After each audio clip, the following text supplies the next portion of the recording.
Welcome back to another explainer. I am so thrilled you're here with us today.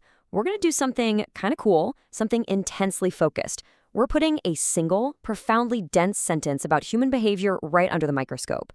We're doing this to reveal a dynamic that, let's be honest, almost everyone has experienced at some point, but very few of us actually have the words for. We're going to take just a few dozen words and completely deconstruct them. Why? To reveal exactly what happens when the narrative of an interaction gets completely and utterly unfairly flipped. So I want you to read this exact source sentence along with me, and let's just sit with it for a second. Nobody apologizes for how they treat you, but they do blame you for how you reacted to their insults and attacks. Take a breath. Let the severity of those concepts land completely. It is a really heavy, startlingly accurate reflection of a highly specific type of toxic interaction. It perfectly captures that maddening frustration of being wronged, only to suddenly find yourself on trial. Okay, let's dive into this. Why on earth is the reaction judged, but the attack is just ignored? I really want you to reflect on this intense, asymmetrical accountability.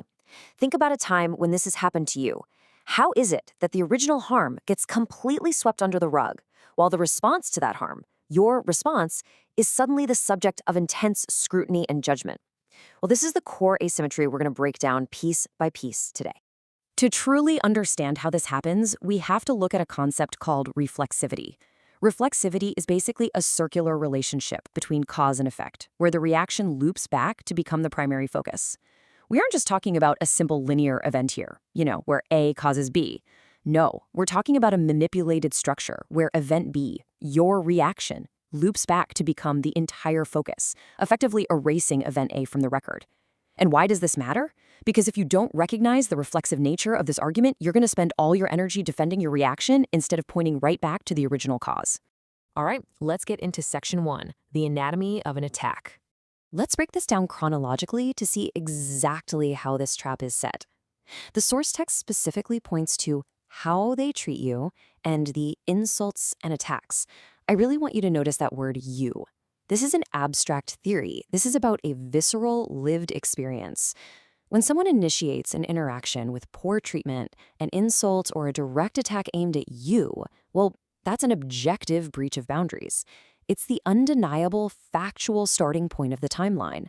But as we'll see in a moment, the timeline doesn't stay objective for long. The facts are about to be creatively edited. Which brings us to section 2, the weaponization of silence. Moving forward in time right after the initial attack occurs, we find a glaring, deliberate lack of expected accountability. Just read those two words. Nobody apologizes. Look at the absolute nature of the word nobody. In a healthy dynamic, an attack or an insult is usually followed by an apology, right?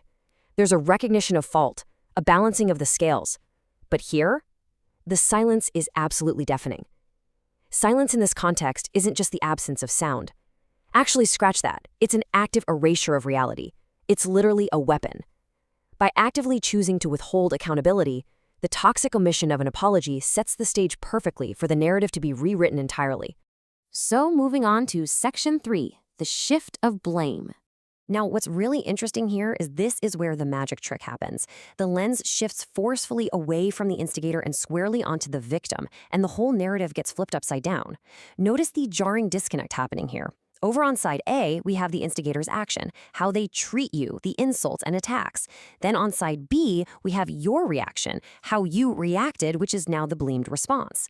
The instigator's action on side A is entirely ignored, just thrown right out of the courtroom, while the victim's reaction on side B is heavily scrutinized. It is an absolute masterclass in deflection, forcing you to defend your response to an injury they pretend never even happened. And this brilliantly illustrates the exact chronological progression we're pulling from that single source sentence. It starts with the incident, which is the attack. Then comes the response, your natural human reaction, followed by the aftermath, which is that weaponized silence we just talked about. And finally, the reversal, the blame. By mapping it out step by step on this timeline, you can clearly see how the instigator just completely hijacks the sequence of events. They snip the instant off the timeline altogether, making it look like your response was actually the starting point of the whole mess. And finally, section 4, the reflexivity loop. Now we're going to tie all of these elements together and connect our timeline back to the overarching self-reinforcing concept of reflexivity. We've got specific components derived directly from the text: insults, attacks, silence, blame. When you stack them all up, a really clear pattern emerges. The first two, insults and attacks, are the instigator's actions. But notice how they're systematically buried under the third element, silence. This burying clears the stage entirely for the fourth element, blame, where your reaction is suddenly the only thing put on trial.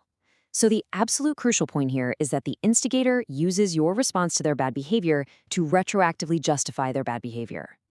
Let's move to and see how this builds through the exact mechanics of blame shifting. Step 1. Provoke with poor treatment or direct attacks. Step 2. Withhold apologies, practically starving the interaction of closure and basic accountability. Step 3.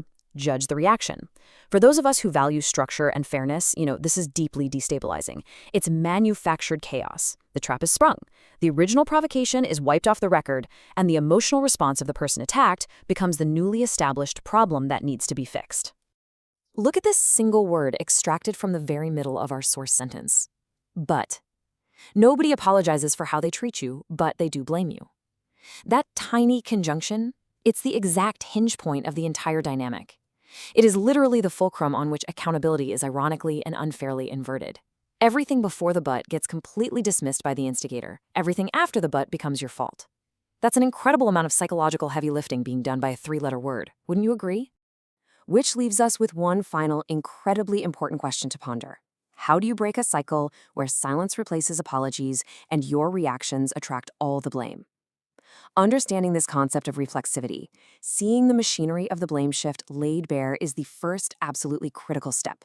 Because once you can map the timeline of an attack, once you recognize the weaponization of silence, and once you spot the reversal of blame as it's happening, you no longer have to play your assigned role in their loop. You can just step out of it. You can refuse to defend your reaction, and instead calmly point right back to the original attack.